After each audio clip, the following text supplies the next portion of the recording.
महाराष्ट्राच्या सर्वसामान्य माणसाच्या जनतेला दादांचा अपघात झाला हे मन मानायला तयार नाही, तुमचंही मानायला तयार नाही आणि माझंही मानायला तयार नाही.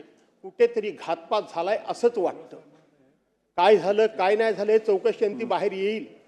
इथं आमचे सदस्य रोहित पवार त्या संदर्भामध्ये भांडतायत, पण ते भांडत असताना दुसरी एक चर्चा घडते. ही चर्चा घडू नये म्हणून हा मुद्दा मी उपस्थित करतोय की त्या दिवशी पवार साहेबांनी सांगितलं की हा घातपात नाही, हा अपघातच होता, म्हणून रोहित पवार वेगळं बोलतात आणि पवार साहेब वेगळं बोलतात असा त्याचा अर्थ लागता कामा नये. का तर त्या दिवशी ते बारामतीतलं मी दृश्य बघितलं. अख्खा महाराष्ट्र बारामतीकडे त्या ठिकाणी लोटला होता. माणसं ओळखणारी अनेक असतात आणि ते प्रत्येकाच्या मनामध्ये एक संपूर्णपणे चीड होती. कुठेतरी काहीतरी वाईट घडलंय, कुठेतरी ही दुर्घटना घडली की घडवली गेली अशा पद्धतीचा संशय प्रत्येकाच्या मनामध्ये होता. पवार साहेबांसारखा एक अनुभवी माणूस की कोणत्या वेळेला कोणतं स्टेटमेंट करायचं हे त्यांना माहीत होतं. तो स्टेटमेंट करतानाची पवार साहेबांची तुम्ही ती छबी समोर आणा.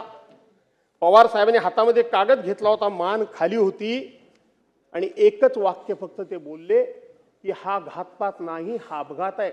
का बोलले, कशा करता बोलले? एक जर बारामतीमध्ये दादा जर ठिणगी पडली असती, एक ठिणगी पडली असती तर अख्खा महाराष्ट्र त्या ठिणगीनं होरपळून निघाला असता, होरपळून निघाला असता.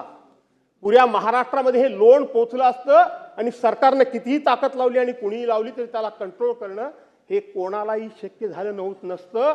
म्हणून त्यावेळचं पवार साहेबांचं स्टेटमेंट माझ्यासारख्या कार्यकर्त्याला अत्यंत समोचित वाटतं.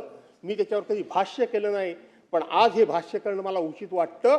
आणि म्हणून रोहित पवार आणि शरद पवार साहेब मांडतात ही भूमिका विसंगत नाही, तर त्याच्या वेळची परिस्थिती आपण नजरेसमोर आणली पाहिजे.